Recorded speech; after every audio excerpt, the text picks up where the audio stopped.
Qatar மற்றும் ஈராக்கில் உள்ள அமெரிக்க தளங்கள் மீது ஈரான் தாக்குதல் நடத்தியது. இஸ்ரேல் ஈரான் இடையே போர் நிறுத்தம் ஏற்பட்டுள்ளதாக அமெரிக்க அதிபர் ட்ரம்ப் அறிவித்த நிலையில் அதை ஈரான் மறுத்திருக்கிறது.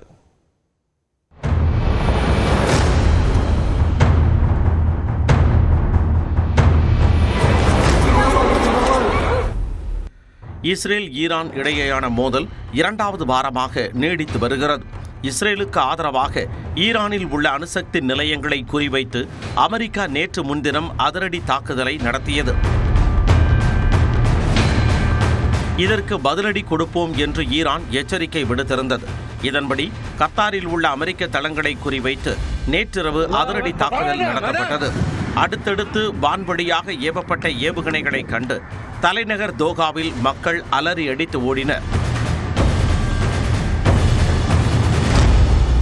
அல் உதைத் விமானப்படை தளத்தை குறிவைத்து குறுகிய தூரம் மற்றும் நடுத்தர தூர பாலிஸ்டிக் ஏவுகணைகளை ஈரான் வீசியதாக அமெரிக்க பாதுகாப்புத்துறை அதிகாரிகள் தெரிவித்தனர். வெற்றி அறிவிப்பு என்ற பெயரில் நடத்தப்பட்ட இந்த தாக்குதலில் 10 ஏவுகணைகள் ஏவப்பட்டதாக தகவல்கள் தெரிவிக்கின்றன. அதே நேரம் ஈரான் அனுப்பிய ஏவுகணைகளை இடைமறித்து அடித்துவிட்டதாக கத்தார் பாதுகாப்பு அமைச்சகம் அறிவித்துள்ளது.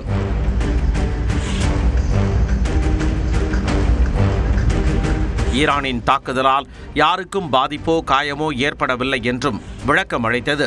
பிராந்திய பாதுகாப்பு சூழல் காரணமாக முன்னெச்சரிக்கை நடவடிக்கையாக வான் போக்குவரத்தை தற்காலிகமாக கத்தார் அரசு நிறுத்தி வைத்தது. கத்தாரில் உள்ள இந்தியர்கள் எச்சரிக்கையுடன் இருக்க வேண்டும் என்று இந்திய தூதரகம் கேட்டுக்கொண்டது.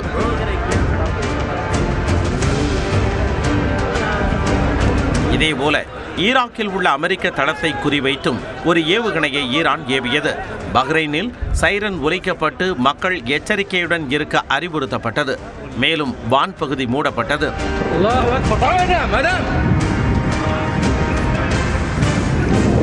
இதேபோல் சிரியாவில் உள்ள அமெரிக்க ராணுவ தளம் மீது தாக்குதல் நடத்த வாய்ப்பு இருக்கும் என்று எச்சரிக்கை விடுக்கப்பட்டு முன்னெச்சரிக்கை நடவடிக்கைகள் எடுக்கப்பட்டன.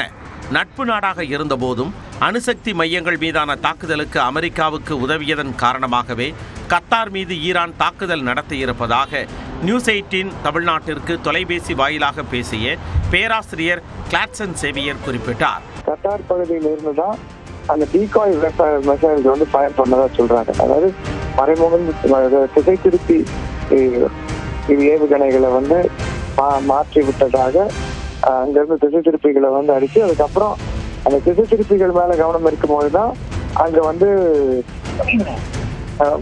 3 இடங்கள்ல வந்து அமெரிக்கா வந்து மிசைல்ஸ் வந்து செலுத்தி இருக்கிறதா சொல்றாங்க. அப்போ முதலாவது நட்பு நாடா இருந்தாலுமே அமெரிக்காவுக்கு இடம் கொடுத்ததுக்காக அவர்களுடைய விமான நிலையங்களையும் சரி மற்ற அந்த தாக்குறதுக்கான முயற்சிகள் எடுத்திருக்காங்க. கட்டாயமா இதை பார்க்கணும். முன்னதாக ஈரான் தலைநகர் தெஹ்ரானில் உள்ள பாதுகாப்பு கட்டுப்பாட்டு மையத்தின் மீது தாக்குதல் நடத்தியதாகவும் இதன் மூலம் ராணுவ கட்டுப்பாட்டு பிரிவுக்கு பெரும் பின்னடைவு ஏற்பட்டுள்ளதாகவும் இஸ்ரேல் பாதுகாப்பு படை தெரிவித்துள்ளது. இதற்கு பதிலடியாக இஸ்ரேலின் அஸ்தோத் நகரின் மீது ஈரான் பாதுகாப்பு படை தாக்குதல் நடத்தியது.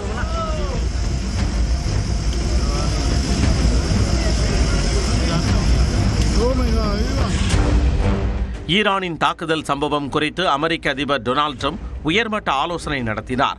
முன்னதாக சமூக வலைதளத்தில் பதிவிட்டுள்ள அமெரிக்க அதிபர் ஒவ்வொருவரும் பெட்ரோலிய பொருட்கள் விலையை குறைவான நிலையிலேயே வைத்திருக்க வேண்டும் என்று கேட்டுக்கொண்டுள்ளார்.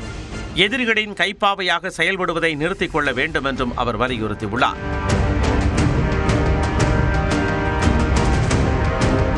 இதனிடையே ரஷ்ய அதிபர் விளாடிமிர் புட்டினை அவரது மாளிகையில் ஈரான் வெளியுறவு அமைச்சர் அப்பாஸ் அராக்சி சந்தித்து பேசினார். அப்போது ஈரானுக்கு எதிரான அத்துமீறல் நடவடிக்கையை முற்றிலும் ஏற்க முடியாது என்று புட்டின் கூறினார். ஈரான் மக்களுக்கு உதவுவதற்கு தேவையான முயற்சிகளை தங்களது பங்கிற்கு செய்ய உள்ளதாக புட்டின் கூறினார்.